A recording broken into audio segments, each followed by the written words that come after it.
And we're back with another video. What's going on, beautiful people? It's Avery Wright, and check it out, man. This past Sunday, the Matt Rule era finally kicked off at Bank of America Stadium at 1 o'clock p.m. Eastern Standard Time, where the Las Vegas Raiders took on the Carolina Panthers. And the Panthers came out and they lost this game. 34-30, a close one. I don't even know where to start, man. I really didn't have any high expectations for this game, you know, with the whole quote unquote rebuild that Carolina's in. But I don't know. I think it would just be easier for me to just go through the defense and the offense. I mean, first of all, defense. Oh man. The defense played I didn't even know what to expect for the defense, but I wholeheartedly expected the front seven to play better, man. I mean, they got no pressure on Derek Carr whatsoever. None whatsoever. I mean, credit to Oakland's offensive line, man. They they stopped us. And the DBs, which I know is our weak spot, they were really bad. Except for the rookie Jeremy Chin. Shout out to Jeremy Chin, man. He had a good amount of tackles. He had about 8 tackles. Yeah, he had 8 tackles. And Rasul Douglas, Rasul Douglas only had like 2 or 3 tackles, but he was covering up pretty good. And same with the other rookie, Troy Pride Jr. He had really good coverage, you know. Well, not coverage. He was wrapping up really well on his men. But the running game, actually the passing game and the running game was pretty bad. But the running game started off pretty good. Okay, they bottled up Josh Jacobs at the beginning, but once it got to that second, like late in the second quarter, and once it got to the second half, Josh Jacobs went on a tear, man. And another thing, shout out to Josh Jacobs, man. One heck of a running back. Definitely top 5 in the league. Yes, I said it. He's a top 5 running back in this league. And he was just killing us all day. He had 4 receptions, 46 yards, 25 carries for 93 yards, and 3 touchdowns. Hey, he might carry this Oakland offense all year. Well, they just like us, they had new weapons. They had Henry Ruggs and Bryan Edwards. Bryan Edwards really didn't do anything, but Henry Ruggs was killing us. I don't know who was supposed to be on Henry Ruggs. If it was supposed to be Dante Jackson or Troy Pride, someone, but Henry Ruggs was killing us. But again, that's just good play calling by Gruden and those boys. They were doing a lot of quick passes, quick screens, and getting the ball out of Derek Carr's hands really fast. And again, we weren't creating any pressure. And it really sucks because this whole offseason, I expected the DBs did not play as well. But this whole offseason, they've talking about how they want to get rid of everybody who's old, especially on that D-line. But they kept Kawan Short. I like Kawan Short, but he played average this game. But they wanted to go younger and faster. Man, they were not. I mean, they look sluggish out there. Again, it's the first game of the season. They didn't have any preseason games. I was looking to see what Brian Burns was going to do, but he just had too much speed, and he was just – you can see one play when Brian Burns, he went like he got up off the ball really quick, but he overshot it. He has so much speed that he doesn't know what to do with it. You know, and that comes from Rivera putting his behind on Gunner, like the second half of the season. Like, come on, man. You can't do that. It's just crazy. This defense, man, we have a lot of problems. And yes, I know they're very inexperienced. They're all either rookies or second, third year players, but we really don't have a voice on defense anymore. And speaking of which, this game really shows that I'm really going to miss Luke Kuechly, man, because Tahir Whitehead isn't it. I'm going to just be upfront right now. Tahir Whitehead is not it for this team. How we lose arguably one of the greatest middle linebackers to ever play the game of football, and the best you can do for his replacement is Tahir Whitehead. You guys could have went out and tried to get AJ Klein back. I'll settle for AJ. But Tahir Whitehead. Mind you, my dad is an Oakland fan, and he was telling me He didn't even know why we got Tahir Whitehead, and he said he's good against the run, but in pass coverage, he's not good. And what that game showed us today, well, Sunday, is exactly right. He played decent against the run, but he was awful in man coverage. 2 big pass interference calls, especially a very crucial one, which I think cost us the game. I'm going to be honest with you. The offense played decent. Teddy played decent, but the offense played enough to win. The defense, I don't know, man. Like I said, Tahir Whitehead, his pass interference penalty on 3rd down on Hunter Renfrow, all he had to do was just swat the ball, but he's over here grabbing, literally holding on to Renfrow. Renfrow wasn't going to catch that pass, man. And that gave them an automatic 1st down. Derek Carr drives them down, and they score. I'm a firm believer, if Tahir Whitehead doesn't get that PI and they kick it back to Carolina, I think we would have won. But, we don't talk about ifs, wouldas, couldas, shouldas over here because that's for losers. And that's exactly what we were. We're a bunch of losers. So the defense, I do expect them to give up a lot of points this year. I mean, they're very inexperienced. I don't even like Snow as our defensive coordinator. It's going to be a long year for this defense, man. But I will say, another rookie, Derek Brown played well.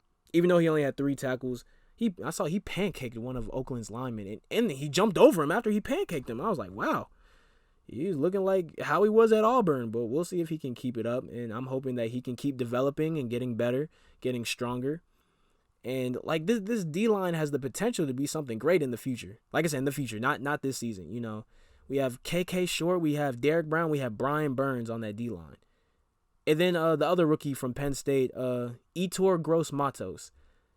I didn't really see him out there a lot. I don't know if it was because I was just too worried about if we were going to get pressure, or I was too worried about Brian Burns, but I did not see Gross-Matos out there that much. I really do like Gross-Matos when he came out of Penn State. He has a really good his story to the NFL, his road to the NFL is very, very very touching and very sad. So I hope he can come out and do his thing, man. But that's enough about the defense. But okay, last thing I will say about the defense is they will give up a lot of points this year. Like I said, they gave up 34 points on the Raiders, who, in my opinion, the Raiders aren't bad on offense, but they're not great. Like us, they have a lot of new toys on offense. So John Gruden has a lot of new toys to play with. Now, imagine if we had played this Oakland team later in the year. I guarantee you, with the experience Henry Ruggs gets later on this year and the way how Josh Jacobs is, man, Oakland would have blew us out the water. Especially, they should have had one more touchdown when Derek Carr went deep to Henry Ruggs, deep in the first, and he was in double coverage. He just overshot him. If Henry Ruggs catches that ball, he's taking it to the house, man. And that would have made it, 41 to 30. And that's bad. So I don't know what the defense is going to do, man. I don't really expect too much from them, but I don't know. It's just going to be really weird.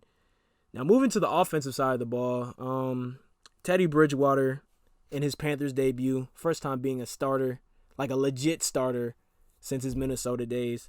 22 of 34, 270 yards and 1 touchdown. He played decent. It wasn't great. It wasn't terrible. But, okay, I'll say it was slightly above average. He had some passes that he could have had back, but some of them I'm not going to blame on him. Curtis Samuel and DJ Moore dropped a few easy balls. They could have helped out Teddy a little bit. But, again, some of those balls he was throwing behind them, too. And I don't know what it is about Teddy's ball, man, especially his deep ball. It just looks really wobbly. And I guess it's just because we were spoiled for all these years just watching Cam throwing laser darts and all that speed and velocity on the ball. Then you just see Teddy just throwing this. I don't know what he's throwing, but I don't know. I think he'll get it together, though. Christian McCaffrey, again, he played well. 23 carries, 96 yards, 2 touchdowns.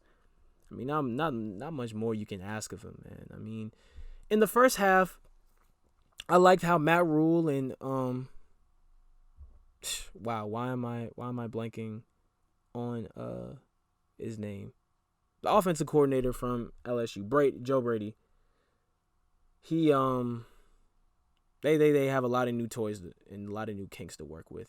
I mean, because this is the best skills players that the Panthers have had, I think, ever. You know, especially with the speed. You have Curtis Samuel, DJ Moore, Pharaoh Cooper, Robbie Anderson, and Christian McCaffrey. Man, that's nothing but speed, speed, speed. And they want to get everyone involved, and that's what they were doing early. But then after that, because they were bottling up McCaffrey, so they had no choice, really. But in that second half, it just became like the old 2019 Panthers again. Just when in doubt, give it to McCaffrey and let him run wild. And that's what he did in the second half. But it wasn't enough to save us, you know. And then lastly, you have the crucial 4th and inches play. A lot of people were mad that we gave it to Alex Armah instead of Christian McCaffrey after we paid Christian all that money. But realistically, man, I don't think Christian would have gotten the first down. Because even if Christian got the first down, I feel like a lot of Panthers fans probably would have been like, oh, we should have given it to Alex Armah. It worked earlier. So it's neither a win. It's a lose-lose situation. But I like how Matt Rule in the post game was like, yeah, I don't know why I didn't give it to McCaffrey. That one's on me. Look at that. We got a coach that takes accountability, y'all. Unlike the other one that's over for the Washington football teams, he would have just said, well, it's just missed opportunities. I hate that word so much because of Ron Rivera, man. But, hey, shout out to him. The Washington football team shutting Philadelphia out in the second half and getting their first dub of the season. Shout out to Dwayne Haskins and Chase Young for doing their thing, you know. But, I don't know. Offensive-wise, it's going to take – I think they'll get it together. But because this defense is so bad and so inexperienced, the offense is going to have to put up crazy numbers like every game just to keep us in, honestly. Especially this weekend against Tampa Bay. And you know Brady's going to want to go crazy. The way how the media has been crucifying this man this week and saying the old age is catching up to him and stuff. It's like, you know, the chemistry just isn't there yet. You know, but because they're talking all this smack about Brady, he might just put up a 50-piece on that Panthers defense this weekend. And then Teddy Bridgewater and those boys are going to have to be able to come back or just go stride for stride with Tampa Bay. The offensive line, it did decently. I mean, Oakland's D-line really isn't the best. So, I mean, they got 1 sack on Teddy. But the offensive line is actually pretty bad. I'm not even going to sugarcoat it. It's pretty bad. Even though they only gave up 1 sack, Teddy was under duress all game, man. For most of the game. Luckily, he has a little bit of wheels on him that he can get out of it. But I don't know. Like I said, Oakland's defense isn't really the best, and they were still having Teddy under duress. Now, this weekend, going up against Tampa Bay's defense, led by Todd Bowles, who is not really the best head coach, but one heck of a defensive coordinator. Man, Shaquille Barrett and those boys are going to be they're going to be on Teddy like white on rice all this weekend. But I don't know. We'll see. That's basically my review I have for this game. Final thoughts is defense is going to be hard to watch, but it'll be fun watching this offense play, you know. Again, I don't really expect the Panthers to do too much this year. I don't really know how many games they're going to win. I'm just going to watch and just critique, you know. It's a new era, new system. I'm just here along for the ride. Now, unless they can pull some stuff out of like a rabbit out of their hat and be like the Oklahoma City Thunder, which is I'm a fan of them, and just take the world by storm, then I don't know. It'll just be interesting to see what happens this weekend against the division rival Tampa Bay Buccaneers. At Tampa Bay, I'm pretty sure the game is at 1 o'clock. We'll be wearing the Carolina blue jerseys, which means they'll be wearing their all white and little brown. I guess that's on it's part of their their color scheme. But yeah, man, that's all I got for today. I'm going to be uploading a preview for the Tampa Bay game this weekend. sometime within the next day or two, so be posted and ready for that. But other than that, signing out, and hope you beautiful people have stayed blessed and have an outstanding week, man. Keep pounding. Go Panthers.